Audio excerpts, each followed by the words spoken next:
नर्मदे हर नर्मदे हर नर्मदे हर नर्मदे हर। ओम रुद्रदेहाय विद्महे मेकलकन्याय धीमहि तन्नो रेवा प्रचोदयात्। नर्मदा मैया की जय। नर्मदे हर नर्मदे हर नर्मदे हर। तो मैया के दर्शन के लिए आज हम लोग एकत्रित हुए हैं। तो पहला फोटो आप देख के आश्चर्य करेंगे कि ये तो बकरियां दिख रही है, बकरियां कहीं जा रही है। बिल्कुल सही देखा आपने। मैया की परिक्रमा जब हमने की तो ये पहला फोटो खींचा है मैया जी के सानिध्य में। पहला फोटो, जी हाँ, इस समय मैं बैठा था बस में और बस जा रही थी इन बकरियों के एग्जैक्टली ऑपोजिट डायरेक्शन में, विरुद्ध दिशा में हम लोग जा रहे थे। तो पहला मुद्दा मैं आपके सामने ये रखना चाहता हूं कि अगर आपको परिक्रमा करनी है तो आपको जन समुदाय के विरुद्ध दिशा में जाने का साहस पहले दिखाना पड़ेगा। आम लोग जिस दिशा में जा रहे हैं, आप परिक्रमावासी होने के नाते आपको जाना है इस दिशा में। इस बात का खुलासा मैं आगे जाके और करूंगा, लेकिन अगर आपको विशिष्ट रूप से परिक्रमा करनी है तो आपको जो जन समुदाय जो कर रहा है उसके विपरीत दिशा में जाना है। यह पहला पॉइंट। अभी चलते हैं अगले पॉइंट।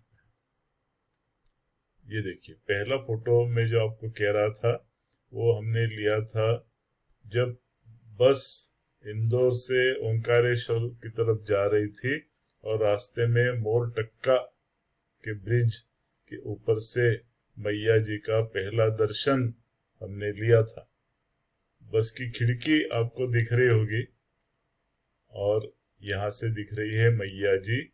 सामने जो दिशा दिख रही है वो है पश्चिम,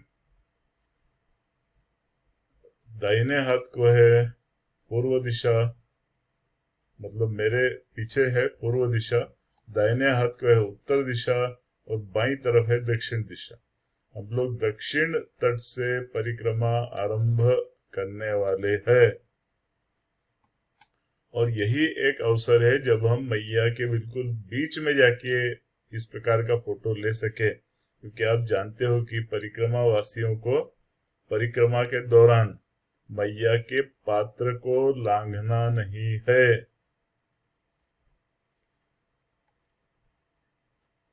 और अभी हम लोग पहुंचे हैं ओंकारेश्वर। ओंकारेश्वर का दर्शन आप लीजिए, क्योंकि आप एक बहुत ही महत्वपूर्ण यात्रा पे निकलने वाले हैं। तो सामने जो दिख रहा है ओंकारेश्वर का मंदिर, उसके पीछे है ओंकार मानदाता। ओंकार मानदाता से उतरने के लिए सीढ़ियां भी आपको इसमें दिख रही होगी। और ये है मैया जी। मैया जी के दक्षिण तट से उत्तर तट का लिया हुआ ये फोटोग्राफ है। ये भी ओंकारेश्वर का फोटो और ये भी है ओंकारेश्वर का ही फोटो, लेकिन अभी हम पहुंच चुके हैं उत्तर तट पर। जिस तरफ ओंकारेश्वर का मंदिर मैंने आपको दिखाया था वहां से लिया हुआ ये मैया जी का फोटो है। ये देखिए, यह ओंकारेश्वर के गोमुख घाट से लिया हुआ फोटो। और जरा मेरे चेहरे की तरफ देखिए, मुंडन किया हुआ है, अर्थात इसके तुरंत बाद हमको परिक्रमा की प्रारंभ की पूजा करनी है। मुंडन, उसके बाद स्नान, उसके बाद पूजा, और पूजा के तुरंत बाद हम लोग परिक्रमा के लिए चल पड़ेंगे। मैया जी का दर्शन लीजिए। मैया जी का दर्शन जहां जहां पे आप लेंगे आपको कुछ अलग ही प्रतीति मालूम होगी। और ये रास्ता है जहां से होते हुए हम लोग ओंकारेश्वर के मंदिर की तरफ जाते हैं उत्तर तट पर।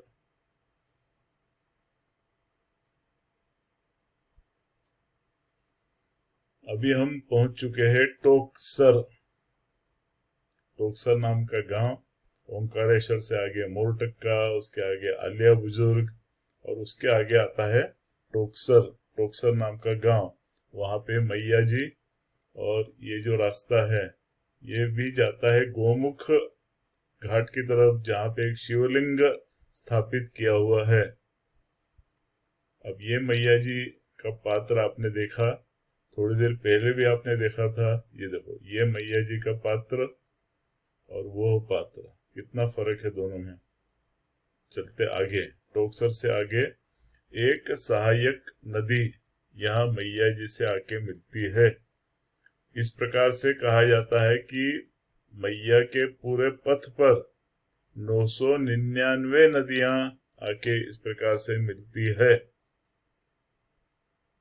उसमें से एक नदी मैं आपको यहाँ दिखा रहा हूँ, और ये नदी हम इस प्रकार से पार करके यहाँ पे आई हुई है। ये हमारे साथ वाले कुछ परिक्रमावासी मित्र है जो अभी भी पार कर रहे हैं। मैं पार करके इधर आ गया, उसके बाद फोटो निकाला, और अभी हम पहुंच चुके हैं सियाराम बाबा के पदस्पर्श से, तपश्चर्या से पुनित हुए तेलिया बट्यान नाम के आश्रम में। उस आश्रम के सामने ये तट के ऊपर से पश्चिम दिशा का ये फोटोग्राफ सूर्य अस्त की तरफ जा रहा है। ये जो मैया का दर्शन हो रहा है आपको, ये कठोरा नाम के आश्रम से लिया हुआ फोटो है। और वहीं से, कठोरा से जब नीचे तट पर हम लोग जाते हैं तो ये सूर्यास्त का दृश्य आप देख सकते हैं। थोड़ा सा आगे जाते हैं तो एक लिंगी नामक स्थान, उस एक लिंगी के किनारे पे लिया हुआ मैया जी की ये तस्वीर, यादगार तस्वीर आप देख सकते हैं। इसका पारदर्शी तल, ये देखिए, ये उसी जगह की तस्वीर है मैया जी की, एक लिंगी। और यहाँ पे हम लोग पहुंच चुके हैं छोटी घलघाट। छोटी घलघाट पे आप देखिए, ये चित्र आपको क्या बताता है। मेरे मन में चित्र देख के भावना आती है कि परिक्रमा वासी जब निकलता है तो पूर्ण रूप से अपना संसार पीछे त्याग के परिक्रमा के लिए निकलता है, और वहां पे उसके साथ कोई भी नहीं है। अब कोई भी नहीं है, ये वाक्य लौकिक रूप से सही है, लेकिन कोई भी नहीं है। लेकिन जिस प्रकार से इसके इर्द गिर्द मैया जी है, वैसे वहां पे हर क्षण प्रतिदिन आपको मैया जी की उपस्थिति का एहसास होने वाला है, जान के रखिए।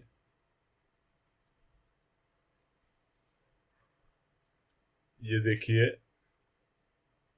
मैया जी का व्यक्तिमत्व और अधिक निखर के सामने आया हुआ है। एक बहुत ही मंत्रमुग्ध कर देने वाला किनारा मैया जी का। यह है ब्राह्मण गांव, ब्राह्मण गांव का किनारा, और ये घाट की तरफ जाने वाली पक्की सीढ़ियां।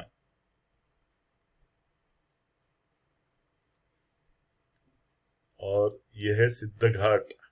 सिद्ध घाट पे हम लोग रुके थे, वहीं का ये मैया जी का किनारा है, शांत किनारा। सामने जो आप देख रहे हो वो उत्तर तट है। ये एक और मैया जी की सहायक नदी, यहाँ से होते हुए हम लोग आए, और यहीं कहीं से हमने ये सहायक नदी पार की।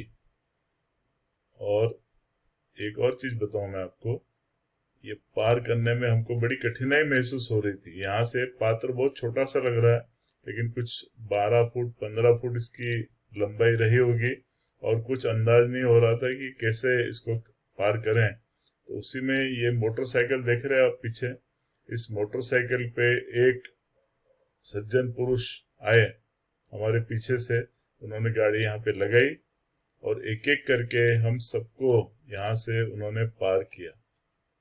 बोलो नर्मदा मैया की जय। नर्मदे हर, नर्मदे हर, नर्मदे हर।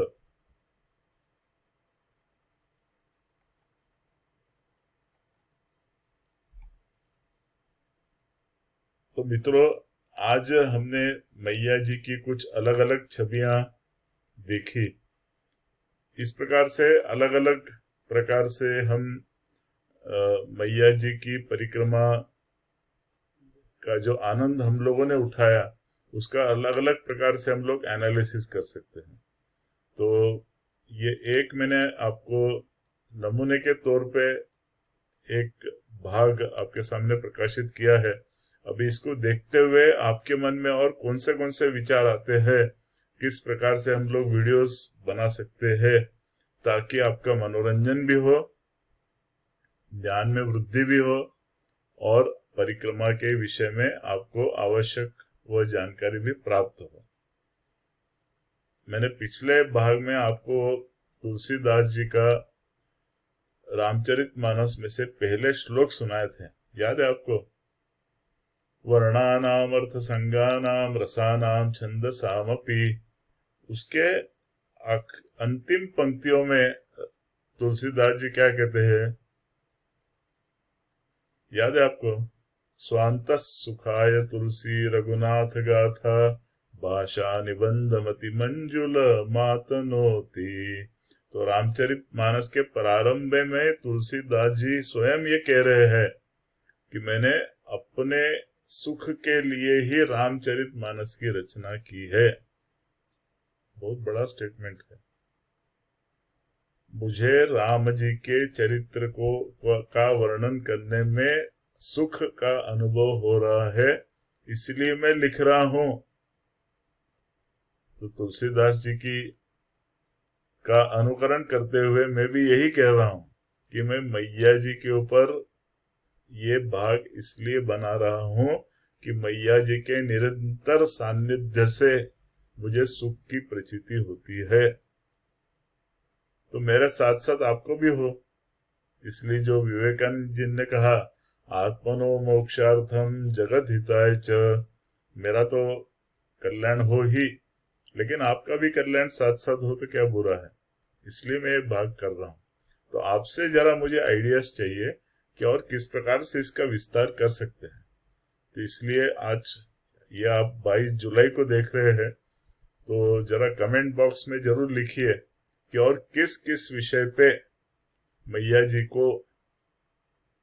जी का वर्णन हम लोग कर सकते हैं, परिक्रमा का वर्णन कर सकते हैं। तो आपके विचार आमंत्रित है, जरा दीजिए विचार, फिर हम लोग आगे बढ़ते हैं। तो अगले भाग में फिर मिलते हैं। ओम रुद्रदेहाय विद्महे मेकल कन्याय धीमहि तन्नो रेवा प्रचोदयात। नर्मदा मैया की जय। नर्मदे हर, नर्मदे हर, नर्मदे हर।